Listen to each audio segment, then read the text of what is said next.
નમસ્કાર, આપ જોઈ રહ્યા છો પ્રવેગ ન્યૂઝ. હું છું સંજીવની. બુલેટિનની શરૂઆત હેડલાઇન્સથી. ઇસરોએ નવા વર્ષમાં નવો રચ્યો ઇતિહાસ. બ્લેક હોલ અને ન્યુટ્રોન સ્ટાર્સના રહસ્ય જાણવા લોન્ચ કર્યું એક્સપો સેટેલાઇટ. વર્ષના પ્રથમ દિવસે શેરબજારમાં કડાકો. સેન્સેક્સ 99 અને નિફ્ટી 24 પોઈન્ટ તૂટ્યા.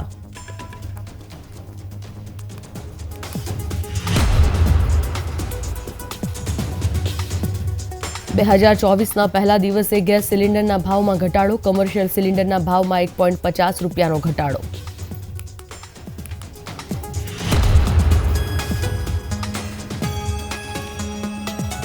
નવા વર્ષના પહેલા દિવસે ડેવિડ વોર્નરની મોટી જાહેરાત. ઓડી ક્રિકેટમાંથી પણ લીધો સંન્યાસ.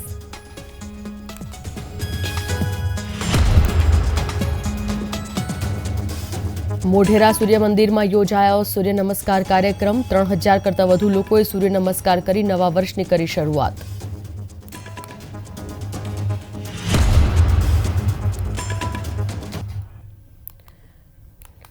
વિગતવાર સમાચારમાં સૌથી પહેલા વાત. નવા વર્ષ નિમિત્તે શ્રીહરિકોટાથી એક્સ-રે, પોલેરીમીટર અને અન્ય 10 ઉપગ્રહો પાસે PSLV રોકેટ લોન્ચ કરવામાં. ઇસરોનો પ્રથમ X-ray, polarimeter satellite black hole જેવા ખગોળીય પદાર્થો વિશે માહિતી આપશે.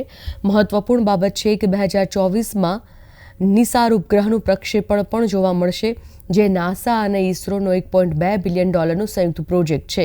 તે આબોહવા પરિવર્તનનો અભ્યાસ કરવા માટે બનાવવામાં આવેલો સૌથી મોંઘો અર્થ ઇમેજિંગ ઉપગ્રહ છે. વર્ષ 2024ના પ્રથમ દિવસે એટલે કે 1 જાન્યુઆરી 2024ના રોજ ભારતીય શેરબજાર મજબૂત ઓપનિંગ મેળવી શક્યું નથી. જો કે મિડ કેપ ઇન્ડેક્સમાં વધારાના આધારે શેરબજારમાં સારા ઉછાળાની આશા છે. આજના કારોબારમાં સેન્સેક્સ લગભગ 99 પોઈન્ટના ઘટાડા સાથે 72,140 અંક પર ખુલ્યો હતો, જ્યારે કેનેસીનો નિફ્ટી 24 પોઈન્ટના ઘટાડા સાથે 21,707 અંક પર ખુલ્યો હતો. આજથી નવું વર્ષ 2024 શરૂ થઈ ગયું છે અને આ નવા વર્ષના પહેલા દિવસે LPG સિલિન્ડરની કિંમતમાં ઘટાડો જોવા મળ્યો છે. ઓઇલ માર્કેટિંગ કંપનીઓએ આજે LPG સિલિન્ડરના નવા રેટ જાહેર કર્યા છે. કમર્શિયલ સિલિન્ડરની કિંમતોમાં આજે થોડો ફેરફાર કરવામાં આવ્યો છે, જ્યારે ઘરેલું LPG સિલિન્ડરની કિંમતમાં કોઈ ફેરફાર કરવામાં નથી આવ્યો. LPG સિલિન્ડરની કિંમતમાં ઘટાડો જોવા મળ્યો છે. 90 કિલોના કમર્શિયલ ગેસ સિલિન્ડર પર રાહત આપતા ઓઇલ માર્કેટિંગ કંપનીઓએ ફરી એકવાર કિંમતમાં ₹1.50થી ₹4.50નો નજીવો ઘટાડો કર્યો છે.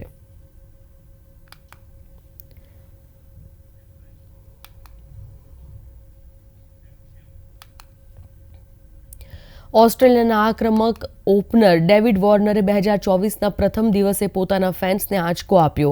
ટેસ્ટ ક્રિકેટમાંથી નિવૃત્તિ પહેલા તેણે આજે વનડે ક્રિકેટમાંથી નિવૃત્તિ જાહેર કરી.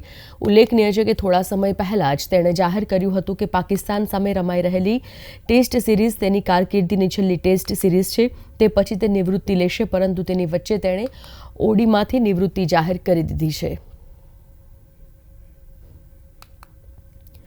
નવા વર્ષ નિમિત્તે રાજ્યના લોકોએ મોઢેરાના સૂર્ય મંદિરમાં સૂર્ય નમસ્કાર કર્યા અને આ કાર્યક્રમમાં મુખ્યમંત્રી ભૂપેન્દ્ર પટેલે પણ ભાગ લીધો હતો.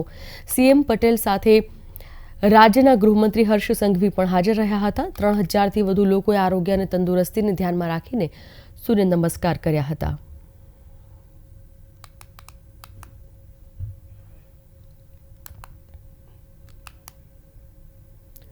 અમદાવાદમાં કોરોનાના આંકડાઓમાં પણ ધીમે ધીમે વધારો થઈ રહ્યો છે. ત્યારે છેલ્લા 24 કલાકમાં કોરોનાના 21 કેસ નોંધાતા લોકોમાં હવે ધીમે ધીમે ફરી કોરોનાનો ફફડાટ જોવા મળી રહ્યો છે. શહેરના નારણપુરા, બોડકદેવ, જોધપુર, શાહીબાગ, ઘાટલોડિયા, દાણીલીમડા, મણિનગર, ભાઈપુરા, નવરંગપુરા, પાલડી, વાસણા, સરખેજ, ઈસનપુર અને ખોખરા વિસ્તારમાંથી કેસ સામે આવ્યા છે. હાલ અમદાવાદ શહેરમાં કુલ 60 જેટલા એક્ટિવ કેસ છે. હાલ એક દર્દી હોસ્પિટલમાં દાખલ છે તો 59 દર્દીઓ હોમ આઇસોલેશનમાં છે. ગુજરાતમાં ફરી કોરોનાના કેસમાં ધીમી ગતિએ વધારો થઈ રહ્યો છે. 10 દિવસ અગાઉ ગુજરાતમાં માંડ 23 કેસ હતા. છેલ્લા 24 કલાકમાં ગુજરાતમાં નવા 24 કેસ નોંધાયા છે, જેમાં મોટાભાગના કેસ અમદાવાદના છે. હવે ગુજરાતમાં કોરોનાના એક્ટિવ કેસની સંખ્યા 79 થઈ ગઈ છે, જેમાં રાજ્યમાં 71 દર્દીઓ સાજા થતાં તેઓ કોરોના મુક્ત થયા છે.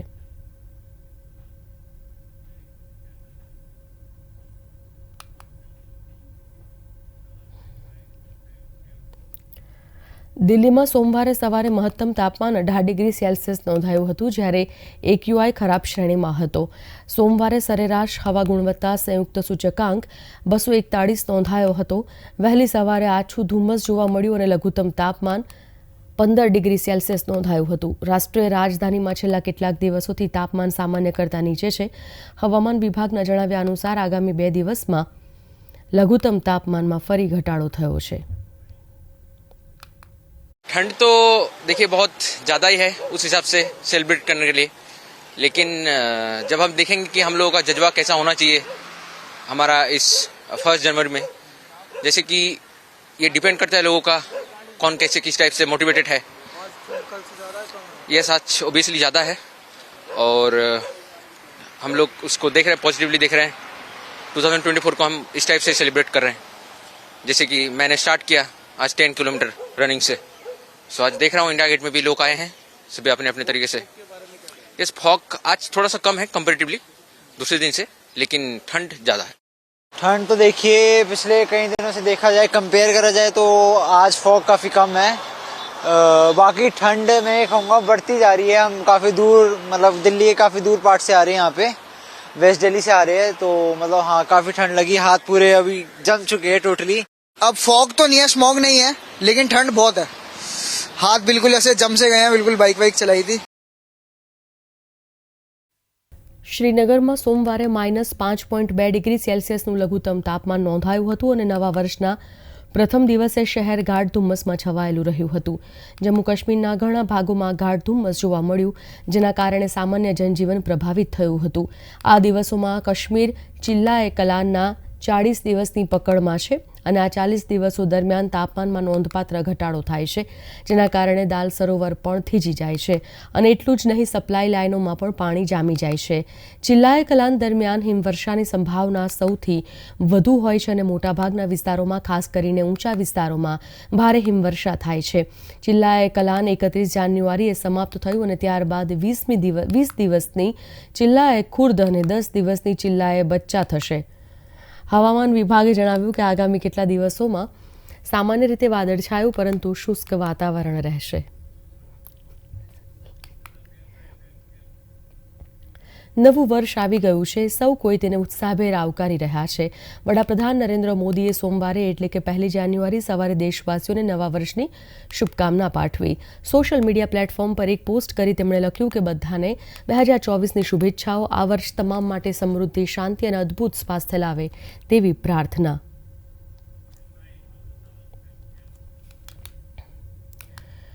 ઉત્તર પ્રદેશના મુખ્યમંત્રી યોગી આદિત્યનાથે નવા વર્ષ નિમિત્તે ગોરખપુરના ગોરખનાથ મંદિરમાં હવન પૂજા કરી હતી અને નવા વર્ષ ઉજ્જવળ વર્ષ બની આવે તેવી પ્રાર્થના કરી હતી.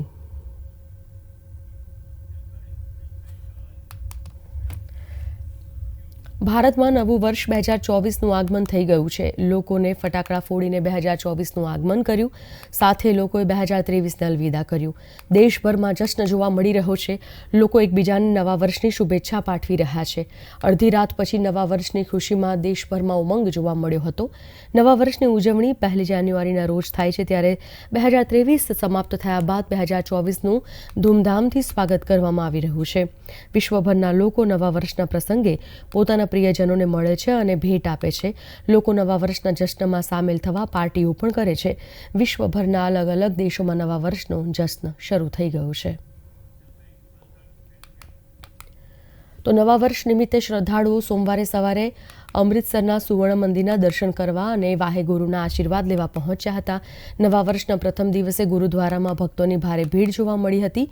રવિવારે મોડી સાંજથી ભક્તો સુવર્ણ મંદિરે પહોંચવા લાગ્યા હતા.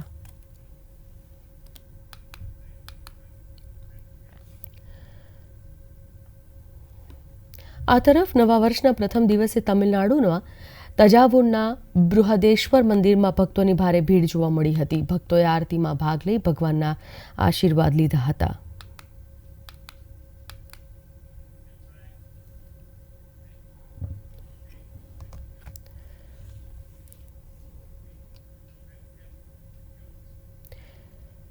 નવા વર્ષ પર પ્રાર્થના કરવા તમિલનાડુના થિરુથનીમાં અરુલમિગુ થિરુથાની મુરુગન મંદિરમાં ભક્તોની ભીડ ઉમટી પડી હતી.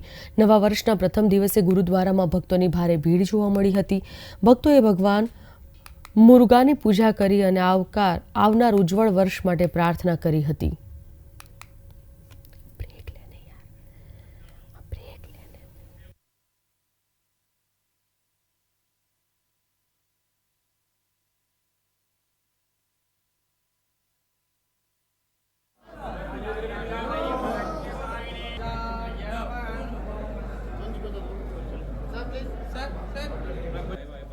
நீ கொஞ்சம் ப்ளூ ஷர்ட்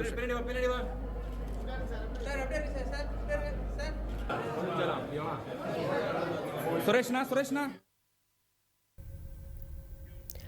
મુંબઈના લોકોએ સોમવારે સવારે ગેટવે ઓફ ઇન્ડિયા પર 2024નો પહેલો સૂર્યોદય જોઈને નવા વર્ષનું સ્વાગત કર્યું.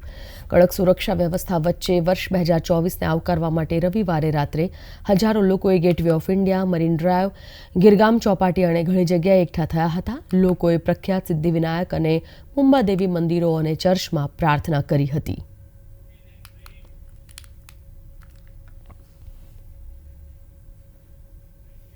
સુરતમાં આવેલ એક એવું મંદિર જ્યાં નથી ગર્ભગૃહ કે નથી કોઈ ભગવાનની મૂર્તિ, છતાં અહીં મંદિરની બહારથી જ ભક્તો પોતાની ઈચ્છા પરમાત્મા સુધી પહોંચાડે છે. સુરત શહેર આમ તો અનેકવિધ ઐતિહાસિક મંદિરો ધરાવે છે અને દરેકની અનન્યતા અજોડ છે, પરંતુ શહેરના ડુમસના યુનિવર્સલ મધર રોડ પર આવેલું યુનિવર્સલ મધરના ટેમ્પલ વિશે ભાગ્યે જ કોઈ જાણે છે. આ એક એવું મંદિર છે જ્યાં ગર્ભગૃહ કે કોઈ પણ ભગવાનની મૂર્તિ નથી, છતાં અહીં મંદિરની બહાર જ ભક્તો પોતાની ઈચ્છા પરમાત્મા સુધી પહોંચાડે છે. સુરતના લોકોનું પ્રિય પ્રવાસન સ્થળ ડુમસ વિશે તો દરેક લોકો જાણતા હશે, પરંતુ અહીં આવેલ ટેમ્પલ ઓફ વિશ વિશે ભાગ્યે જ કોઈને જાણ હશે. આ એક એવું મંદિર છે જ્યાં કોઈ ગર્ભગૃહ નથી, કોઈ ભગવાનની મૂર્તિ નથી કે નથી અહીં કોઈ પૂજારી કે પૂજા અર્ચના થતી, પરંતુ તેમ છતાં સહેલાણીઓ માટે ટેમ્પલ ઓફ વિશ આકર્ષણનું કેન્દ્ર બની રહ્યું છે. અહીં પૂજા અર્ચના, ભજન, કીર્તન ન થતા હોવા છતાં મંદિરની ખાસિયત એ છે કે આ સમગ્ર મંદિર માતા લક્ષ્મીના શ્રીયંત્ર ઉપર આધારિત છે, જેના બિંદુ પર યુનિવર્સલ મધરની પ્રતિમા છે. અને એટલું જ નહીં, મંદિર શ્રીયંત્ર આધારિત હોવાને કારણે તેમાં અષ્ટભુજાની સાથે સાથે અષ્ટવિનાયક, 8 કમળના કુંડ પણ છે. અગત્યની વાત એ છે કે કરસન મધરની આ પ્રતિમા પંચતત્વ આધારિત છે. આ ટેમ્પલ ઓફ વિષ્ણુ જે અસ્તિત્વમાં આવ્યું એમાં નિમિત્ત હું છું, પ્રદીપભાઈ કાપડિયા, અને તે આશરે લગભગ 2003માં કાર્યની શરૂઆત થઈ અને 2005માં લગભગ ઓગસ્ટ કે 21મી ઓગસ્ટ 2005 છે, તેમાં આપણા પદ્મ વિભૂષિત પદ્મશ્રી શ્રી પંડિત જસરાજજીના હસ્તે આ મંદિરનું ઉદ્ઘાટન કરવામાં આવ્યું હતું. આ મંદિરમાં કોઈ પૂજારી, કોઈ ડોનેશન બોક્સ કે પ્રસાદ ચડાવવાનું, ગુરુમંત્ર આપવાનો કે એવું કશું એવી જાતની કોઈ નિયમો નથી. આ મંદિરનું પૂજા જે પંચમહાભૂત, આપણું સર્વસ્વ, આપણું શરીર પર પણ પંચમહાભૂતનું છે અને પંચમહાભૂત થકી જ વરસાદ થકી એની અભિષેક થાય છે. શિયાળામાં જે ઓસગીર્ય છે તેનાથી અભિષેક થાય છે. સામે સમુદ્ર છે, ત્યાંથી હવા ચાલે છે, તો વાયુ પણ એને અભિષેક કરે છે. સવારમાં ઉત્તરથી થાય છે અભિષેક, સાંજે પશ્ચિમ દક્ષિણથી હવા ચાલે છે. અને આકાશ તો બિરાજમાન છે અને મા પૃથ્વી તો એમાં છે જ, તેનાથી જ આ એનું માતાજીનું સ્વરૂપ ઊભું થયું છે. એટલે આકાશ બધા તત્વને સાચવે છે. તો પંચમહાભૂતનું પૂજા વિધિ થાય છે અને એના થકી જે વાતાવરણ સર્જાય છે અને જે ઓટોમેશનથી જે વેવ્સ કે વાઇબ્સ ઊભા થાય છે, તો લોકોને સ્વયંભૂ અહીંયા પીસ અનુભવાય છે. આ મંદિરનું સ્ટ્રક્ચર એવી રીતે બનાવવામાં આવ્યું છે કે બાંધકામ દરમિયાન ઉપયોગમાં લેવાયેલી સિમેન્ટ કોન્ક્રીટને 3 ગણી વાપરવામાં આવી છે, જેથી 64 વર્ષ સુધી તેને નુકસાન થશે નહીં. આ મંદિરના ગેટ પર એક ઘંટ લગાડવામાં આવ્યો છે. આ ઘંટ વગાડવાથી જે ઇકો ઉત્પન્ન થાય છે તેનાથી જે એકાગ્રતા મળે છે તેના કારણે પરમાત્માની એક અનુભૂતિ લોકોને મળી શકે છે અને આ એકાગ્રતાને કારણે લોકો પોતાની વિશ સર્વોચ્ચ શક્તિ પાસેથી માંગી શકે છે. બહાર બેલ છે, જેનો ધ્વનિ જે ઇકો પડે છે એની સાથે લોકો પોતાની સંકલ્પ કે ઈચ્છા પ્રદર્શિત કરે છે. કોને? ગોડ નેટવર્કને. ગોડ નેટવર્ક થકી આ બધા નેટવર્ક ચાલે છે.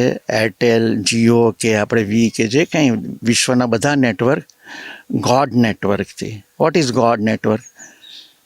શિવત્વ, જે મેસેજ, વોઇસ અને પિક્ચર એ બધું કેરી કરે છે. તો આ ઇકો સાઉન્ડથી લોકો અહીંયા સ્વયંભૂ આવે છે, પોતે ઊભા રહે છે અને પ્રાર્થના કરતા હોય છે અને પ્રેયર કરીને જાય છે. સર્વ ધર્મના લોકોને અહીંયા પ્રેયર કરતા અમે જોયા છે. અમે કોઈને આમંત્રણ નથી આપતા કે કોઈને એવું દબાણ નથી કરતા કે તું રામ બોલ કે મા બોલ કે અંબિકા બોલ કે દુર્ગા બોલ કે વૈષ્ણવી બોલ, કશું નહીં. કારણ કે બધામાં શક્તિ બિરાજમાન છે અને શક્તિ સર્વવ્યાપ્ત છે. આ મંદિર વિશ્વની માતાના સ્વરૂપમાં છે. ખાસ કરી ડુમ્મસ સ્થિત આવેલ આ મંદિર બહાર લગાડવામાં આવેલ બેલને કારણે જાણીતું થયું છે. મંદિરની બહાર લગાવાયેલા ઘંટને વગાડે છે લોકો. આ ઘંટ વગાડવાથી જે ધ્વનિ ઉત્પન્ન થાય છે તેનાથી વ્યક્તિને સુપ્રીમ પાવર પરમાત્માની અનુભૂતિ થાય છે અને લોકો પોતાની ઈચ્છા તે સમયે ઈશ્વરને કહે છે. ભારતભરમાં યુનિવર્સલ મધરનું મંદિર હોય એવું આ એકમાત્ર મંદિર છે. બ્યુરો રિપોર્ટ, પ્રવેગ ટીવી. અયોધ્યામાં રામ મંદિર અભિષેક સમારોહની કામગીરી અંતિમ તબક્કામાં છે. તેવામાં અભિષેક પહેલા દેશના ખૂણે ખૂણેથી ઘણા ભક્તો દ્વારા અનેક વસ્તુઓ આસ્થાના ભાગરૂપે મોકલવામાં આવી રહી છે. તેવી જ રીતે નેપાળથી નદીઓનું પાણી એકત્ર કરી અને રામ મંદિર ટ્રસ્ટને મોકલવામાં આવી રહ્યું છે. 22મી જાન્યુઆરીએ સુનિશ્ચિત કરવામાં આવેલ રામ મંદિરના અભિષેક સમારોહ પહેલા રામ ભક્તિને પ્રતિબંબિત કરતી વસ્તુઓ અયોધ્યા મોકલવાની પ્રક્રિયા ચાલી રહી છે. નેપાળના વિશ્વ હિન્દુ પરિષદના પ્રતિનિધિ મંડળે શનિવારે રામ મંદિર ટ્રસ્ટને જનકપુર સ્થિત એક તળાવ સહિત હિમાલયની દેશની નદીઓમાંથી એકત્ર કરવામાં આવેલું પાણી રામ મંદિર ટ્રસ્ટને સોંપ્યું હતું. ये जल तो जैसे सारे नदियों का जल है और ये तांबे का बहुत बड़ा कलश है. ये हम लोग स्पेशल ये प्रभु श्री राम का जो मूर्ति बन रहा है उसके जलाभिषेक के लिए हम लोग पर्सनल उसको ऑर्डर दे के हम लोग इतना बड़ा कलश बनवाए हैं. अच्छा, ये कहाँ समर्पित होगा? ये रामलला का मूर्ति का जो जलाभिषेक किया जाएगा उसमें ये यूज होगा. ये कलश में भगवान रामलला के लिए जलाभिषेक के लिए जल लाया गया है, जो नेपाल के पवित्र नदियों से संकलन किया गया है. नेपाल का पूर्व और पश्चिम टोटल वहाँ के प्रतिष्ठित और पवित्र नदियों से जल हम एकत्रित करके और भगवान रामलला की अभिषेक के लिए हम लोग लेके आए हैं. 251 લીટરના તાંબાના ઘડામાં એકત્ર કરવામાં આવેલું આ પાણી રામ મંદિર ટ્રસ્ટના જનરલ સેક્રેટરી ચંપત રાયને સોંપવામાં આવ્યું હતું. वो लगभग 250 लीटर का वो कलश है. अब वो अंदाजन तो नहीं बता सकते, लेकिन जल है उसमें बहुत ही भरा हुआ है. तांबे का कलश है, कितना वजन है उस कलश का? क्या कलश है लगभग 35 से 40 किलो के आसपास है. ચંપત રાયના જણાવ્યા અનુસાર ભગવાન રામ લલ્લાની મૂર્તિના જળ અભિષેક માટે આ પાણીનો ઉપયોગ કરવામાં આવશે. અયોધ્યામાં રામ મંદિરને લઈ ઘણો ઉત્સાહ જોવા મળી રહ્યો છે, ત્યારે તેની તૈયારીના ભાગરૂપે ઘણા આયોજન કરવામાં આવી રહ્યા છે, જેને લઈ ઉત્તર પ્રદેશમાં ભદોહી જિલ્લામાં કાર્પેટ બનાવવામાં આવી રહ્યા છે. ભદોહી જિલ્લાના કાર્પેટ અયોધ્યા રામ મંદિરના ફ્લોર અને દિવાલોની સુંદરતામાં વધારો કરશે તેવી આશા સેવવામાં આવી રહી છે. અયોધ્યાના રામલલ્લા મંદિરમાં ગોઠવવામાં આવનાર કાર્પેટ ઉત્તર પ્રદેશના ભદોહી જિલ્લામાંથી બનાવીને લાવવામાં આવશે. ભદોહી જિલ્લા પ્રશાસને અયોધ્યા જિલ્લા વહીવટી તંત્ર સાથે વાત કર્યા બાદ કાર્પેટ આપવા માટેની પહેલ કરી છે। जिला प्रशासन अयोध्या से संपर्क कर कर भदोई जेल जो है ज्ञानपुर जेल, वहाँ पे जो कालीन का निर्माण विगत 1 साल से हो रहा है, उनके द्वारा भी कुछ वॉल हैंगिंग, कुछ कारपेट और कुछ उद्यमियों द्वारा भी कारपेट भेंट स्वरूप जिला प्रशासन को दिए जाएंगे और उनका फिर जिला प्रशासन मंदिर में विभिन्न जगहों पे और कार्यालयों में प्रयोग करेगा, जो राम जन्मभूमि कंस्ट्रक्शन और निर्माण से संबंधित विभिन्न कार्यालय और संस्थान हैं। ભદોહી જિલ્લાની જ્ઞાનપુર જેલમાં ઘણા કેદીઓ 1 વર્ષથી વધુ સમયથી કાર્પેટ બનાવી રહ્યા છે। જિલ્લા વહીવટીતંત્રના જણાવ્યા અનુસાર તેમના દ્વારા તૈયાર કરવામાં આવેલા કાર્યોને રામ મંદિરના ફ્લોર અને દિવાલો પર દર્શાવવામાં આવશે। अभी 2 तरह के निर्माण किए जाएंगे। पहला वॉल हैंगिंग के स्वरूप का होगा, जिसमें 3x4, 5x3 इस प्रकार के साइज़ के वॉल हैंगिंग होंगी। इनको फ्रेम कर कर और उसमें सुसंगत चित्र को घेरा जाएगा। हैंड वोवन ये वॉल हैंगिंग्स होंगी। और दूसरा निर्माण कारपेट के स्वरूप का होगा, जो कारपेट वहाँ के वास्तुशिल्प और जो वहाँ पे निर्माण हो रहा है, आर्किटेक्चर है, उसके अनुसार डिटेलिंग कर कर फिर मंदिर निर्माण में जहाँ जहाँ ज़रूरत है कारपेट की, वहाँ पे भी उसको दिया जाएगा। ભદોહી જિલ્લા વહીવટીતંત્રના અધિકારીઓનું કહેવું છે કે ભદોહીના કાર્પેટ વિશ્વભરમાં પ્રખ્યાત છે। તે નવી દિલ્હીમાં બનેલી નવી સંસદ ભવનનું પણ સૌંદર્ય વધારી રહ્યું છે। વર્તમાન સમયમાં શાળાકીય સ્તરે ઘણા સંશોધનો કરવામાં આવી રહ્યા છે, ત્યારે ખેતરમાં પાકને નુકસાન કરતા રખડતા ઢોરની સમસ્યાને ઉકેલવા માટે એક ઉપકરણ વિકસાવવામાં આવી રહ્યું છે। આ ઉપકરણ ઉત્તર પ્રદેશની એક શાળાના વિદ્યાર્થીઓએ વિકસાવવાનો દાવો કર્યો છે। ત્યારે સમાચારના અંતમાં આવો જાણીએ આ ઉપકરણ વિશે। ખેતરમાં પાકને નુકસાન કરતા રખડતા ઢોરની સમસ્યાને ઉકેલવા માટે ઉત્તર પ્રદેશના બુલંદશહેર જિલ્લાની સૂરજભાન સરસ્વતી વિદ્યા મંદિર હાઈસ્કૂલના વિદ્યાર્થીઓએ એક એવું ઉપકરણ વિકસાવવાનો દાવો કર્યો છે, જે ખેડૂતોને જ્યારે કોઈ પણ રખડતું પ્રાણી તેમના ખેતરમાં પહોંચી જાય ત્યારે ખેડૂતોને ચેતવણી આપે છે। सर ये है एनिमल सेफ्टी एंड इरिगेशन, जो कि सर हमने गांव की समस्या की समाधान के लिए बनाया है। गांव में सर किसान लोग उसमें झटके मशीन लगाते हैं, जिससे सर जानवरों तथा किसानों को भी बहुत ज़्यादा समस्या होती है। सर हमने देखा है कि जानवर आते हैं तो उनको झटका मशीन से सर समस्या होती है, जिससे सर हमारे जानवरों को बहुत हानि होती है। और सर इसी के साथ किसान जाते हैं, किसी को पता नहीं होती ये लग क्या रहा है, तो उसी के बेस पर हमने ये देख के बनाया है एनिमल सेफ्टी एंड इरिगेशन।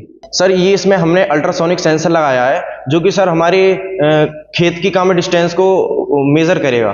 इसके सामने कोई ऑब्जेक्ट आता है या कोई जानवर आता है तो सर ये ऑटोमेटिकली बजर बजता है। बच्चों ने जो ये सोच अपनी डेवलप की है कि किसी को कोई नुकसान भी नहीं होगा, तत्काल हमको पता लग जाएगा कि कोई पशु या कोई हमारे खेत के अंदर आ रहा है।